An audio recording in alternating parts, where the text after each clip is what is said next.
ఏపీలో ప్రభుత్వ పథకాల లబ్ధిదారులకు హైకోర్టు గుడ్ న్యూస్ చెప్పింది. ఇవాళ ఒక్కరోజు లబ్ధిదారుల ఖాతాల్లో నిధులు జమ చేసేందుకు ప్రభుత్వానికి హైకోర్టు అనుమతినిచ్చింది. ఈ నెల 11 నుంచి 13 వరకు నిధులు విడుదల చేయొద్దని సూచించింది. నిధుల విడుదలలో రాజకీయ నేతల ప్రమేయం ఉండొద్దని, సంబరాలు చేయొద్దని ఆదేశాలు జారీ చేసింది ఏపీ హైకోర్టు.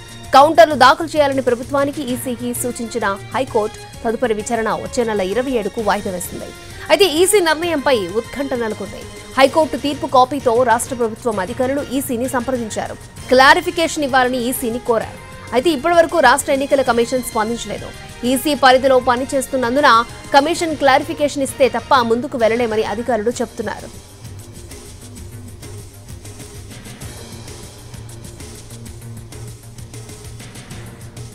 రైట్, ఏపీలో ప్రభుత్వ పథకాల లబ్ధిదారులకు హైకోర్టు గుడ్ న్యూస్ చెప్పింది. ఇవాళ ఒక్కరోజు లబ్ధిదారుల ఖాతాల్లో నిధులు జమ చేసేందుకు ప్రభుత్వానికి హైకోర్టు అనుమతినిచ్చింది. రైట్, ఇదే అంశానికి సంబంధించి మరిన్ని అప్డేట్స్ మా ప్రతినిధి శ్రీకాంత్ మనకు లైవ్ లో అందించడానికి సిద్ధంగా ఉన్నారు. శ్రీకాంత్,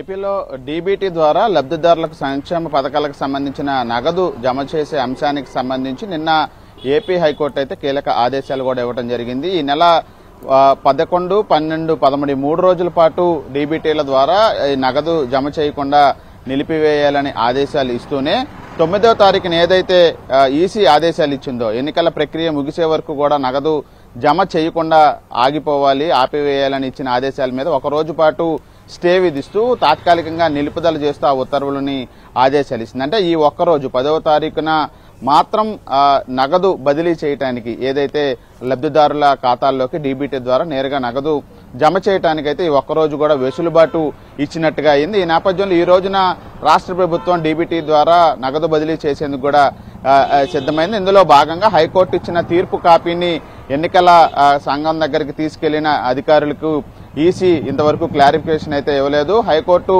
తీర్పుకు సంబంధించిన కాపీలు అందించినా కూడా ఈసీ నగదు జమ చేయడానికి సంబంధించి ఎన్నికల సంఘం నుంచి క్లారిటీ కూడా ఇవ్వకపోవడంతో ప్రస్తుతం ప్రభుత్వం అనేది ఎన్నికల కమిషన్ పరిధిలో పనిచేస్తుంది కాబట్టి అటు నుంచి స్పష్టమైన క్లారిటీ వచ్చే వరకు కూడా ముందుకెళ్లలేని పరిస్థితి ఉందనే విషయాన్ని అయితే రాష్ట్ర ప్రభుత్వం అధికారులు అయితే చెప్తున్నారు. మరోవైపు రాష్ట్ర ప్రభుత్వానికి సంబంధించి డీబీటీలను నగదు జమ చేయడానికి సంబంధించి హైకోర్టు ఇచ్చిన ఈ ఒక్కరోజు వెసులుబాటును కూడా సవాలు చేస్తూ కొద్దిసేపట్లో డివిజన్ బెంచ్ లో కూడా లంచ్ మోషన్ పిటిషన్ దాఖలు అయ్యే అవకాశాలు ఉన్నాయి. నిన్న రాత్రి హౌస్ మోషన్ పిటిషన్ వేయడానికి సిద్ధమైన అది కుదరని పక్షంలో కొద్దిసేపట్లో లంచ్ మోషన్ పిటిషన్ వేయబోతున్నట్టుగా అయితే మనకు సమాచారం అందుతోంది. మరి ఈ నేపథ్యంలో ఈసీ ఎటువంటి క్లారిటీ ఇస్తుంది? ఈసీ ఖచ్చితంగా క్లారిటీ ఇస్తే కనుక ప్రభుత్వం అయితే నగదు జమ చేయడానికైతే సిద్ధంగా ఉన్నట్టుగా మనకి తెలుస్తా ఉంది. అక్షయ్, అంటే శ్రీకాంత్, ఎన్ని పథకాలకి వెసులుబాటు కల్పించారు?